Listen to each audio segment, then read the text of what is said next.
Welcome to గరం గరం బెజవాడ రుచుల్లో. ఈరోజు మనం ఆవిరి కుడుము చేసుకుంటున్నామండి. ఈ ఆవిరి కుడుము ఇట్లాగ మినపప్పు మనం నానబెట్టుకొని 6 గంటల తర్వాత ఇలాగా తెల్లగా వచ్చేటట్టుగా మనం కడగాలండి. దాని మీద పొట్టు చూడండి, ఇదండి దాని మీద పొట్టు. ఈ పొట్టు అంతా కూడా వచ్చేసింది, మినప పొట్టు. ఈ పొట్టు పోయిన తర్వాత ఇప్పుడు దీన్ని మనం శుభ్రంగా కడిగేసుకున్నాం కదండి. ఇది వాటర్ వేయకుండా గ్రైండర్లో వేసుకోవాలండి. గ్రైండర్లో వేసుకునేటప్పుడు నేను చూపిస్తాను మీకు. చూడండి, చాలా నీట్గా వచ్చింది. చూడండి ఎంత నీట్గా వచ్చిందో. సో ఇప్పుడు మనం గ్రైండర్లో వేసుకుందామండి దీన్ని. పిండి రెడీ అయిపోయిందండి. వట్టి మినపప్పేనండి ఇది. దీనిలో అయితే ఏం కలపలేదు. మనం గారెలకు అయితే కనుక కొంచెం పొలుకులుగా మనం గ్రైండర్ వేసుకుంటాం కదా, అలాగే ఇదైతే ఆవిరి కుడుము కాబట్టి కొంచెం స్మూత్గా వేసాను. చూడండి, కొంచెం స్మూత్గా వేసాను. దీనిలో అయితే ఏం కలపలేదండి. ఇది నైటే వండి పెట్టుకొని ఉదయాన్నే మనం తినాలండి. ఇది నైట్ చక్కగా ఆవిరితో ఉడకబెట్టుకొని పక్కన పెట్టేసుకుని ఉదయము మనము నెయ్యి వేసుకొని తినాలండి. నెయ్యి, షుగర్ వేసుకొని, లేకపోతే బెల్లం కానీ ఏదైనా వేసుకొని తినొచ్చు. చాలా హెల్దీ ఫుడ్ అండి. చిన్నప్పుడు మాకు మా అమ్మ ఇలాగే పెట్టేది. మేము స్కూల్కి వెళ్ళే టైంలో మాకు ఇలాగే నైట్ ఉడక వేసేసి ఇది ఉదయాన్నే స్కూల్కి వెళ్ళేటప్పుడు మాకు చక్కగా నెయ్యి కలిపి పెట్టేవాళ్ళు. ఇంత మంచి హెల్దీ ఫుడ్ అండి. కొంచెం నీరసంగా ఉన్నా లేకపోతే బలహీనంగా ఉన్నా ఇది కనుక పెడితే చాలా బలం అండి. కాబట్టి మీరు కూడా తప్పకుండా ట్రై చేయండి. ఇది ఎలా చేయాలో మనం చూద్దామండి. చూడండి, ఇలాంటి గిన్నె తీసుకోండి, లేకపోతే స్టీల్ గిన్నె అయినా పర్వాలేదు. ఇలాంటి గిన్నె తీసుకొని దీనిలో తగినంత వాటర్ పోద్దామండి. చూడండి, ఇన్ని వాటర్ పోయాలి. పోసిన తర్వాత మనం ఏం చేయాలంటే ఇలాంటి ఒక క్లాత్, మీ దగ్గర ఉన్న ఒక వైట్ క్లాత్ తీసుకోండి. ఒక వైట్ క్లాత్ తీసుకొని ఇది నీళ్ళల్లో తడిపి గట్టిగా పిండండి. చూడండి, ఇది క్లాత్ చూడండి, డేక్షాకి నేను ఈ తెల్ల గిన్నెకి చక్కగా ఇలా కట్టేశానండి. తాడు పెట్టి కానీ లేకపోతే చూసారా, తాడు పెట్టి కట్టాను నేను.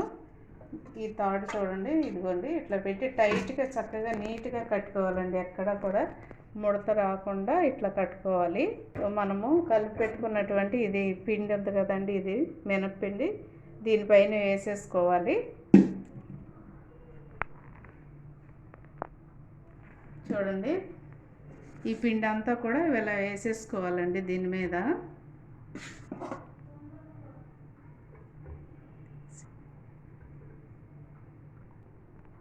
చూడండి, పిండి అంతా కూడా నేను ఇలా వేసేసాను. వేసేసి మనం మూత పెట్టేసుకోవాలండి. ఇలాంటిది ఒక మూత పెట్టుకోవాలి. ఎందుకంటే మన ఇడ్లీ పాత్ర మీద ఉండే మూత పెట్టేసుకొని మనం స్టవ్ మీద పెట్టేసుకుని మీడియం ఫ్లేమ్లో పెట్టుకోవాలండి. దగ్గర పావు గంట పడుతుంది. ఇది ఉడికేసరికి పావు గంట పడుతుందండి టైము. కాబట్టి మనం ఇప్పుడు స్టవ్ మీద పెడుతున్నానండి నేను. ఇక చూడండి, నేను ఇలాగా స్టవ్ మీద పెట్టేసానండి. దగ్గర పావు గంట టైం పడుతుంది. మర్చిపోవద్దండి, నైటే వండి పెట్టుకోవాలి. నైట్ వండి పెట్టుకొని మనం ఉదయం లెక్కలు పిల్లలకు కూడా పెట్టండి. చాలా మంచి హెల్తీ ఫుడ్ అండి ఇది, మర్చిపోవద్దు. ఇది ఉడికిన తర్వాత మళ్ళీ చూద్దామండి. మనం మూత తీసి చూద్దాము ఉడికిందో లేదో. ఇదండి, ఉడికిపోయింది. కాబట్టి ఇప్పుడు మనము స్టవ్ కట్టేసి మూత పెట్టేసి అలాగే ఉంచుదామండి. అలాగే ఉంచేసి ఉదయాన్నే మళ్ళీ మనము టిఫిన్ టయానికి చూద్దాము. చూసారా, చక్కగా ఉడికిపోయింది. ఎందుకండి, రాత్రి మనము ఆవిరి కుడి వేసుకున్నాం కదా, ఇది ఉదయాన్నే నేను తీసాను. చక్కగా ఉడికిపోయింది ఇది మీకు ఎంత కావాలో అంత పెట్టుకోవచ్చండి. మీరు ఎంత తినగలిగితే అంత తినొచ్చు, మంచిది ఇది. అయితే ముక్కలుగా చేసుకొని చక్కగా ఎవరికి ఎంత కావాలో అంత పెట్టుకొని మనం నెయ్యి వేసుకొని షుగర్ వేసుకొని చూద్దామండి ఇది ఎలాగా కలపాలో. చూడండి, ఇదంతా కూడా నెయ్యితోనూ షుగర్తో కలిపేసుకోవాలండి. ఇది నీట్గా కలిపేసుకొని తినాలండి. పిల్లలకైనా పెద్దవాళ్ళకైనా కూడా ఇది చాలా మంచి బలాన్ని ఇస్తుంది.